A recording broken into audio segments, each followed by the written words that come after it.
What's up, my brewski dude skis? We got a track review on the 2022 RF Glendale Supercross track. Got a little Wheelie boys going on out here. Oh, Spency boy just goofing off. I ran about 10 total laps on this track right here, so that's about the most I've put into really any of these RF tracks this year so far.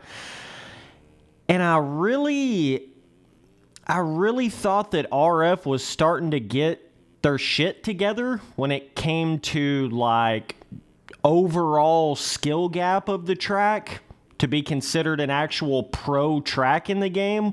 Like the last round, the Anaheim 2 RF track 2022, I thought was actually decent when it came to the whoop difficulty, just that overall edge to the main Supercross triples and stuff like that. But for this Glendale track right here, it seems as if they've went backwards from their previous track. I don't know why they've done that. They're going to do that all year, though, by the way. Just letting some of y'all boys know that might have thought that RF was going to get it to like that Anaheim 2 difficulty level overall, and it was going to either stay that level or just get more and more difficult. That doesn't really look like what they're going to do this year. This looks more to me like they're going to go back and forth between like more like amateur level difficulty Supercross tracks, and then they'll go to more of a pro level difficulty one, and then they'll go back to an amateur difficulty one. I don't understand what they're doing here, but this is just simply not as much of a pro level track to me as the Anaheim 2 track was. And you got to understand, like with how much I've played this game and how many different tracks I've rode on and how just I've experienced so many different difficulty levels of tracks and scaling and jump peak size, and trust me, dog, if I know anything in this world that I'm talking about, it's difficulty to an MX simulator track, bro. I mean, I don't claim to really know a whole lot of things, but this is one of those things I at least have a decent amount of experience to understand what I'm saying, right? And the way that I know when a track is just simply not difficult enough to be considered a full-blown AMA pro-level Supercross track in MX Simulator, the reason why I know that, one of the biggest ways that I can figure that out very quickly is whenever I go to a new RF track, right, and I get on it for the very first time, well, if I can hop on it the literal first lap I've ever even seen the track, before I've seen a track map or anything, come in here and ride on one of these new RF tracks. And when I say I shit you not, the very first lap I've ever went around the track, I'm hitting every single jump rhythm, every single triple in, going across the whoop section wide open, and I don't even feel like it's even going to remotely make the bike get out of shape. I'm going across every main Supercross triple and landing it absolutely perfectly the very first lap. That's when I know the difficulty of the track overall is just not quite there. And that's how this track right here was for me. I shit you not, the very first lap, I hit every single triple in, every single rhythm, went across the whoop section like it was a, first official Monster Energy Supercross game, just hold the gas down, easy style whoop section. So yeah, I'm just keeping it real with you, man. That's how I know if a track is to that pro level caliber difficulty or not, and that's really what you have to talk about before you even begin to talk about how good a track is, or the sections, or, like ruts in the corner, whatever the heck else you want to talk about. You have to, before you can even get to that point, that discussion point, you have to talk about, is it overall difficult enough of a track, scaling wise, jump peak wise, whoop peak wise, right? Is it difficult enough just getting around the track to be considered that full-blown AMA Supercross difficulty level? That has to be your number one thing, your number one concern before you ever even talk about like how good the track is. Do you see what I'm saying? A lot of these tracks this year so far, minus the Anaheim 2 track, a lot of them really just have not stacked up difficulty-wise. It feels like I can just go around the track, no experience on it, hit every rhythm on it. And it's like, bro, I'm really not even playing MX Sim to that level that I did back when I was pro racing. I'm not even playing it to that level, so I could only imagine how easy this shit would feel if I was in there every night, 3 or 4 hours a night, every single night, never missing a beat like I used to back when I was pro racing. You see what I'm saying? I could only imagine how easy these tracks would feel in that sense. And of course, obviously, I'm riding with no Erode, but at the end of the day, you got to understand that this is how 99.99% of the population of this game is going to experience these different tracks. There's actually a quad you can hit right there, but I just simply don't feel like it's any faster. I did have a different playback here. Let's take a look at this one. I think I was going a little slower on this one, but yeah, 3 of the biggest elements to this track right here that makes it not difficult enough is the whoops. That it seems like they just went back to that where the whoops are just, they're not going to cause you to wreck. They're not going to make that ass end step out. You can be a beginner in the game and get across these whoops. That's such a major aspect to making these pro-level Supercross tracks actually to that skill gap caliber. And I think that's a big point that helped that Anaheim 2 RF track was those whoop sections were beefy, dude. That like you couldn't be no beginner-ass dude and just glide across those like they were nothing.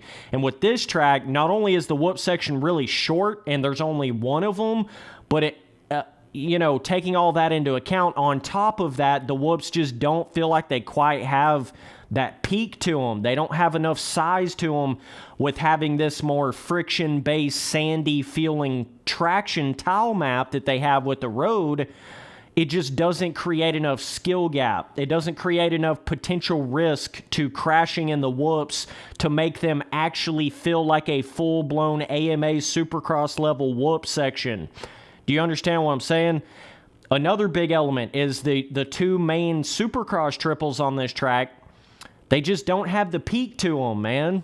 They really seemed to have rolled the main Supercross triples back off again. I don't know why they've done that, but you can see right here. See how when I hit this face, the bike doesn't really bounce up. It doesn't really react. It's kind of like you're just going over a somewhat bigger motocross style jump or something like that, That's how you know it don't really have that peak to it for the main Supercross triples.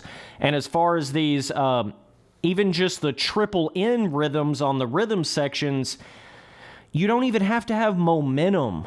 That's when you know your main, like your first jump into a rhythm is not skill gapped enough, or it's not spaced far enough apart, it's not peaked enough, whatever. When you can hit it without even having any momentum, that's how you know, right? You can come into this corner, just square it up and like be sliding all over the place, whatever. I mean, as long as you're halfway on the gas on a 450, you're going to jump right up over all of these triple ends on this track as far as the rhythm sections. And I tripled in perfectly the very first lap on both rhythm sections. There was no thinking involved. There was no, let me try to figure out this rhythm section. And when I say there was no thinking or figuring out the rhythm sections, I'm not just saying there wasn't a lot of it. I'm saying there was none. There was none of it. Do you see what I'm saying? There's a difference there when there's a little bit of having to figure out the rhythm section to a track, and there being no having to figure out a rhythm section to a track. Do you understand what I'm saying? And I feel like this track right here really fits in more of that box of there's just no, you don't even have to think about what you're doing in the rhythm sections, man. You really don't. But yeah, I mean, the way this track is with no Erode on it, you got to understand, man, that's how 99% of the population of the game is going to experience these tracks. Period. It just is what it is. Unless you're in there participating in the pro race itself with the full gate of dudes and whatever super low erode setting they run to try to get it to make that erode at a certain rate, and then it creates it a certain way. You got to understand, 99% of the rest of the population that plays this game that didn't actually participate in that one pro race, they're going to experience it in single player or in there with 3 or 4 of their buddies or in there in a random online server with the erode turned on, no telling what level, with no telling what amount of riders on it. A lot of times it just does not create the erode properly at all in a random online server. So you see what I'm saying? That's why I review these tracks this way, because the majority of the population of the game, this is really how they're going to experience it. I mean, even if you turn the erode on in single player, it's like, it's going to take you 50 laps at a low erode level to really create anything all that much rideable and anywhere near fun or anything.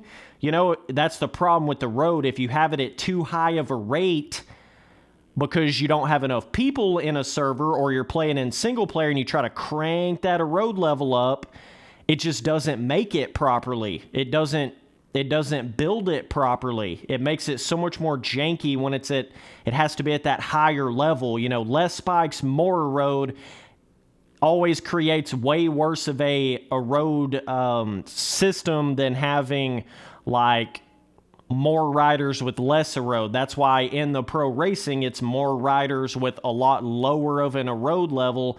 And then that makes it to where it designs that erode a lot slower, and it kind of it grooves in more of an actual line instead of having it like spliced all over the place and weird when you're in there in single player with the road turned on to any kind of an adequate level to create any kind of rut on the track, right? But when we just talk about the base version of this track, it's just not difficult enough. It's just not. I mean, the overall scaling and the width of the track, that's something I have to continue to reiterate on. Let me see if the old Spency boy can speak here. That's something I have to reiterate on a lot, because I do feel like that part of it is proper scaling, like when it comes to the width of the track, and even the distance of some of the jumps here feel pretty good. But like I say, with that softer, sandy, tile map traction to the track, it's almost like when they're running this soft of a dirt feeling, it's almost like they need to make everything even bigger than normal. They need to make everything even more peaked out than normal, or it's just not going to have that impact. It's not going to have that risk to coming up short. Like, if you come up short on any of these rhythm jumps, you're going to be just fine, dude. It's going to be like landing on a cloud or landing on sand. That at the end of the day, that's what it more so feels like to me. But again, as a amateur rider, this track's going to be great to you. Or some of you boys that aren't quite as good on MXM, because you're going to be able to start getting around this track a lot quicker than you would like most of the 17 tracks. You're going to be able to start tripling in these rhythms, especially like an amateur on a 250, they're going to get really frustrated on those tracks that actually require momentum to hit the triple in on a rhythm section, because they don't know how to carry momentum. Same way with the whoop section like this that doesn't require any momentum or really staying on the throttle or you're going to crash. These whoops are just simply not big enough to create that skill gap balance of like where you got to go fast enough to stay on the top of them, and if you slow down, you're going to crash. It doesn't feel like you have to get speed into these whoops to get across them, It feels like you can pretty much go any kind of speed you want to go through them, and you're going to get across them because they just don't have enough edge to them. They don't have enough peak to them. The dirt doesn't have enough of a dirt feeling to it to create enough of a potential bounce when your suspension hits those whoops to create enough of a potential, where the bike gets out of shape in the whoops. It's just the whoops are not hard enough on this track to create that potential feeling like you get on that longer whoop section on the Anaheim 2 track, right? So whenever I talk about skill gap on these tracks, I really am bringing together the entire track when I talk about that, and I'm just being straight up honest with you. This ain't it. The finish line feels pretty good, it pops you up in the air pretty good, but the main Supercross triples, they just don't have the peak to them. The triple ends to the rhythms. You can literally go as far inside. You can stop in the corner. You can cut the corner as far inside as you can possibly imagine and still get the speed to be able to hit the triple in of both of these bigger rhythm sections on this track. So that right there should go to show you the triple ends to the rhythm do not require really any amount of momentum or any amount of skill in trying to really keep your bike straight coming around out of the corner. It's that where it's like you can get around it without even trying on a 450. You know what I mean? And you can hit every jump and every whoop section, every section on the track, the very first lap on it. If you're even close to that pro level speed in the game, there's just nothing on this track that's going to challenge you. There's nothing on this track that's going to surprise you or be like, damn, can I hit that rhythm? Or damn, those whoops flip me over. I'm going to have to, readjust my body position through the whoop section. There's just none of that. There's just none of it. Everything is so rolled off, smoothed off, brought down to so much more of a basic level that it really does take away that, at least for me personally, at my skill level of the game, it just doesn't create enough engagement with the obstacles to keep me playing on a track like this. Now, I do want to say, I don't think this track is anywhere near as bad as the, Oakland track or even necessarily like the Anaheim 1 track. I mean, I still feel like this is better than the first couple rounds that they did, but I don't feel like it's as good skill gap-wise as the Anaheim 2. So that's kind of where I sit with this track right here.